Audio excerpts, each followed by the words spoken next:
नमस्कार, मैं हूं आपके साथ वैशाली। आप देख रहे हैं ब्लेसिंग न्यूज। आइए बढ़ते हैं खबरों की ओर। भाजपा का संकल्प मोदी जी की गारंटी 2024 का विमोचन किया गया। मुख्यमंत्री डॉक्टर मोहन यादव एवं भारतीय जनता पार्टी मध्य प्रदेश के अध्यक्ष व खजुराहो सांसद विष्णुदत्त शर्मा ने भाजपा प्रदेश मीडिया सेंटर में भाजपा का संकल्प मोदी जी की गारंटी 2024 का विमोचन कर पत्रकार वार्ता को संबोधित किया। इस अवसर पर चुनाव प्रबंधन समिति के प्रदेश संयोजक हेमंत खंडेलवाल एवं प्रदेश मीडिया प्रभारी आशीष उषा अग्रवाल उपस्थित रहे। भाजपा प्रदेश अध्यक्ष वी डी शर्मा ने कहा, अगले 5 साल की मोदी की गारंटी का संकल्प पत्र है।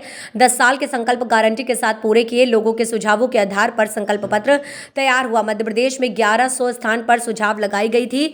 26,000 सुझाव मध्य प्रदेश के लोगों ने दिए। पूरा संकल्प पत्र गरीब, युवा, अन्नदाता और नारी के विकास के लिए समर्पित किया। बीजेपी के सेवा, सुशासन और गरीब कल्याण के लिए समर्पित संकल्प पत्र 70 साल के ऊपर बुजुर्गों को आयुष्मान में 5 लाख तक का कार्य मध्य प्रदेश के चिकित्सा प्रकोष्ठ ने सुझाव दिया था। 3 करोड़ गरीबों को आवास, सीएए कानून को लागू किया जाएगा। वन नेशन वन इलेक्शन लागू करने के संकल्प को पूरा करेंगे। इसीलिए हमने एयर एम्बुलेंस की बात भी कही थी कि ये एयर एम्बुलेंस उसमें आयुष्मान योजना के माध्यम से प्रदेश की आबादी में लगभग 8.5 करोड़ में से 4 करोड़ आयुष्मान के कार्ड हमने बनाए हैं। उसी में एयर एम्बुलेंस भी जोड़ करके हमने बात कही। मैं चूँकि इसकी संकल्प समिति का भी सदस्य रहा और उन पूरे देश ने इसको ये बहुत अच्छा निर्णय है। गरीब व्यक्ति कोई हॉस्पिटल में बीमार हो जाए और डॉक्टर और कलेक्टर दोनों डिसाइड करें कि इसको और उच्च चिकित्सा की या गुणवत्तापूर्ण कहीं किसी केंद्र पे ले जाने की जरूरत पड़ेगी, तो उसमें हम अपने उस आयुष्मान के कार्ड के माध्यम से निर्णय माननीय मोदी जी ने इस संकल्प पत्र में और जुड़वा दिया कि 70 साल से ऊपर वाले, अभी तक तो गरीबी रेखा वालों को इसमें आयुष्मान का कार्ड मिलता है, अब गरीबी रेखा भी है, मध्यम भी है और मध्यम से ऊपर वाले भी, जो एक तरह से हम मान के चलते हैं भले वो किसी भी श्रेणी के हो, उनको भी इस दायरे में लाने का संकल्प लिया है। ये एक तरह से अविश्वसनीय जैसा है कि हम कौन सा सेक्टर छोड़ रहे हैं। सभी के लिए अगर ये संकल्प ले रहे हैं तो ये वाकई सबसे बड़ा हमारा एक निर्णय मुझे लगता है कि ये किया गया है। इसी के साथ साथ आप अगर लाइन से देखेंगे तो एजुकेशन, युवा, एक एक करके जितने प्रकार की बात कही है, खास करके जो 4 जातियां बताई मोदी जी ने, वो चारों जातियों को इसमें संकल्प पत्र के माध्यम से सबके जीवन में बदलाव लाने के लिए संकल्प लिए।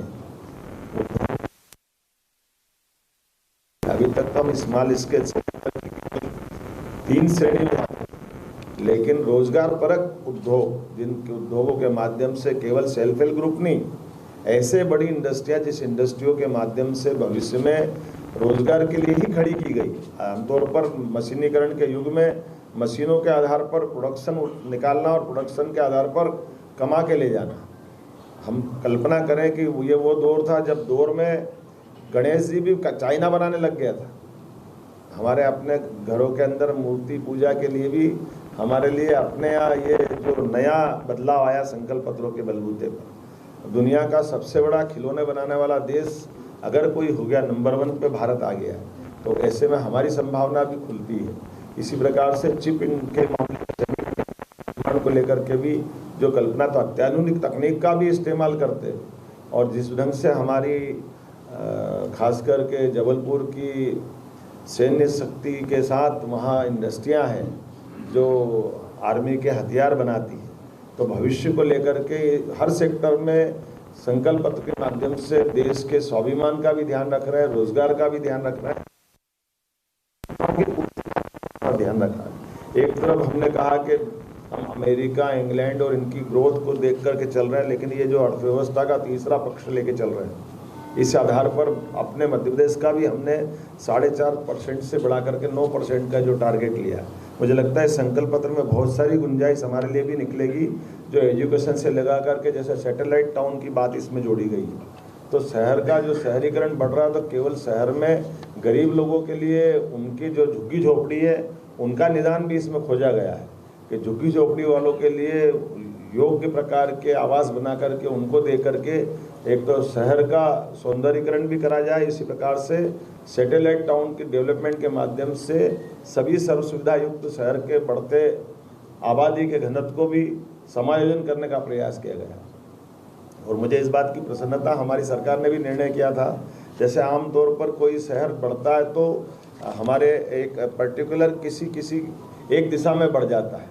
तो सर्वांगीण प्रकार से जोड़ते हुए और 25 साल तक के आगे का प्लान बना करके शहर का विकास किया जाए और ट्विन सिटी का भी कंसेप्ट इसमें एक तरह से सैटेलाइट टाउन के माध्यम से पूरा होता है। उदाहरण के लिए हमारे आसपास के महानगरों की बात करी जाए तो महानगरों से जुड़े हुए नगर भी एक तरह से दोनों तरफ से विकास समान रूप से होता है, लेकिन अभी ध्यान ऐसा आता है कि केवल एक ही नगर की तरफ ध्यान जाता है, दूसरा नगर अपनी जो सीमित व्यवस्था उसके आधार पर बढ़ता है। तो सैटेलाइट कंसेप्ट के माध्यम से भारत सरकार की इस योजना के संकल्प कर लेने से हमको ये सुविधा होगी कि हम सीहोर के भी विकास की बात करेंगे और भोपाल के विकास की बात करेंगे। हमारे पास में ये बड़ी संभावना रहेगी।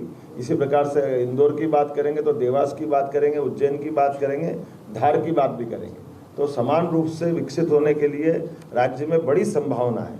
वैसे तो काफ़ी ज़्यादा है, इसमें अब मैं ज़्यादा आपको ये पत्र मिलेगा इससे, इसमें आप देख ही लेंगे, लेकिन बड़े पैमाने पर रोजगार आधार। फिलहाल के लिए इस खबर में इतना ही। आप बने रहे ब्लेजिंग न्यूज के साथ। नमस्कार।